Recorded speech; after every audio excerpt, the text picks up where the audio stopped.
Hello, everybody. Hope you are having a great Thursday and you are ready for another episode of our show.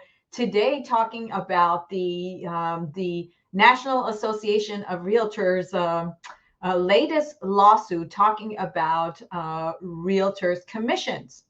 Well, it used to be that that when someone was thinking about buying or selling, actually primarily selling, they would basically the seller would offer a commission that would be paid to a seller's agent, and then in turn, seller's agent would basically share most of the time half of what they basically got from the seller, and then pay that to a buyer's agent who was representing the buyer, and that's how the buyer's agents would bring buyers, and a real estate transaction would take place. And that's how it has been for I believe about 100 years, which is when the whole Association of Realtors came about, and when we started regulating the industry, and trying to take the doggy dog out of the industry, and provide representation for buyers and for sellers, and make the process a little bit smoother, and less and more protections were put in place. And when the buyers agents and sellers agents were created to service buyers and sellers. Well, now with the lawsuit that has come about, basically what is being proposed is to decouple these two fees into the seller being only responsible to pay their own agent, and basically to pay their seller's agents commission, and buyers to be responsible to pay their own agent, and their own buyer's agent. Now, in a way, this actually presents an opportunity, and hopefully make it for a smoother way to deal with buyers and sellers, and buyers agents and listing agents. What I mean by that is, when you are a seller and you're thinking of selling your property, you interview a number of agents, and then you decide who you want to work with, and that's the agent that you sign up with. You sign a contract, and then that agent starts working for you, and then conducts the sale for you. On the buyer side, it has not been as simple. Buyers up to this point did not have to sign a contract with their buyer's agents. So buyers could go to multiple different buyer's agents, and work with this one today, and work with the other one tomorrow, and work with the third one the next day. And so buyer's agents have not had as secure of a job working with buyers as sellers agents have had working with sellers. So with this settlement, and with this lawsuit, I think that there's an opportunity here where buyers agents now are able to get their buyers under contract, because we are no longer going to be able to show a property without having a contract between the buyer's agent and the buyer. Therefore, if we are going to show a house to a buyer, we need to have a contract with them, which then provides more of a professional working relationship between the buyer and the buyer's agent, and also assures that the buyer's agent hopefully gets paid, because frankly, for a lot of years, we have done a lot of work with a lot of buyers without getting paid. And as you know, if you are employed, you know that if you're working, you would like to get paid, and that's not the case in our industry, at least not as buyers agents up to this point. Now, the part that's going to be challenging is, okay, so who is going to pay that buyer's agent? And because most buyers are coming to the market and they hardly have scraped up their dollars and come up with a down payment, especially in today's environment where affordability is a real issue. How are those buyers going to pay their buyer's agent in order to provide this service for them? And that being the case, in my opinion, and a lot of other realtors out there, and also buyers and sellers, the opinion is that the payment method will not necessarily change. In other words, the seller would still have to make a payment either by paying the buyer's agent directly or paying the buyer through a credit that then the buyer would turn around and provide that, basically use that credit coming from the seller and then pay their buyer's agent. Or in some cases, we're also hearing that the lenders will allow those buyer's agents' fees to be worked out into the buyer's loan, so that way the buyer's agents still get paid and the buyer still gets the service that they are expecting from their buyer's agent. Now, whether or not this is going to be fair to the buyer or seller remains to be seen. One thing that in my opinion is going to be the case is that this is going to raise the cost for the buyers still, and it's going to be more expensive for buyers to get into a house.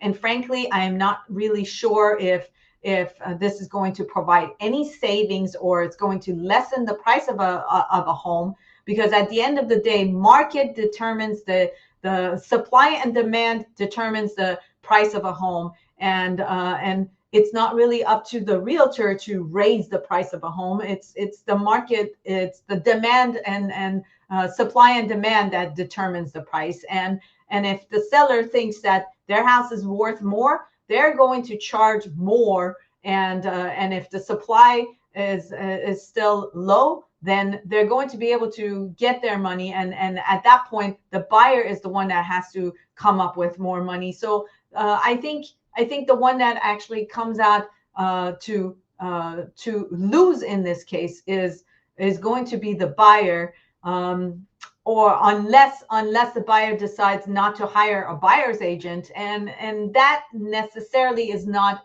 a very good thing. I have, for example, for the past I would say 16 to 18 years that I've been in business, I've been specializing in working with sellers, and a lot of the times when I have put a house on the market that has been super popular, I have had buyers that approach me, the listing agent, and want to work with me directly in order to assure themselves that they're going to get the house. And a lot of the times, my response to that has been that if there's a lot of competition on the house, I would rather bring another agent to represent the buyer. That way I can do a better job representing my seller, so that there's no conflict of interest, because at the end of the day, the seller wants to get the most amount of money, the buyer wants to pay the least amount of money. And if there's one agent in the middle trying to represent both, that is a conflict of interest. One agent cannot try to get the most amount of money for one side and also the least amount of money for the other side. That is going to create a conflict of interest. So the best way to deal with that is to have two agents, one representing their own clients, and then the two agents are negotiating and bringing the best outcome each for their own clients.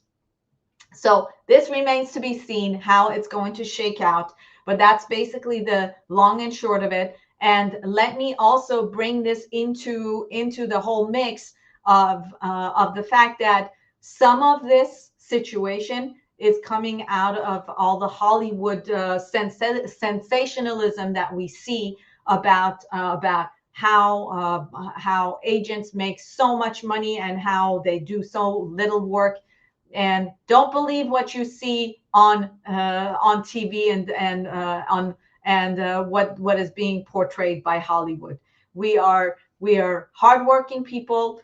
most of us are honest people, and we are out there to service our buyers and our sellers. And just like everybody else, we get paid what we deserve, and not necessarily a lot of money that's not accounted for. And in the recent years, I've come across and train and mentor a lot of younger people to get into this industry and get into the business. And I also see that when the young ones come in, their notion is, oh, this is like Hollywood. Let me get into the real estate business because I'm going to make $1 million overnight, and I don't have to work very much. And that is absolutely not the case. The average agent sells about 7 homes per year. And if the average commission is about $10,000 per property, then that makes about $70,000 per year. And that is about the average that an agent makes in this industry. So when you see the Hollywood portraying that agents make millions of dollars, yes, there may be a few agents that make $1 million per year, but that's not the industry as a whole. So, the reality, and what's on TV, they're way two different things. And also, when the TV says, okay, well, you see a show for about an hour, and from beginning to the end, it looks like they got a house and they sold it in 2 minutes. And also for us to, in the COVID years, we've been saying sold the house in 4 days for $100,000 over ask. Well, yes, it may have been that way, but there has been a lot of work that have gone into those sales to get them to a point of people paying those high amounts. Does not mean that we didn't do anything to cause that sale to happen. And so let's see how this all shakes out, as I said, and let's see how this will affect our industry. Let's see how it will affect the professionals, because at the end of the day, those that put in the work, and those that service their clients, and those that are in this business to help people and protect their rights and their interests, and get them into a better place and make people happy, those are the ones that will last in the business. Well, thank you so much for joining me today. And if you are one of my clients and you are watching this, please let me know. And I always appreciate your business. I always appreciate your referrals. And if you're watching this on YouTube, I appreciate it. And if you give me a thumbs up and give me a like, so that you know about our future videos coming on the market.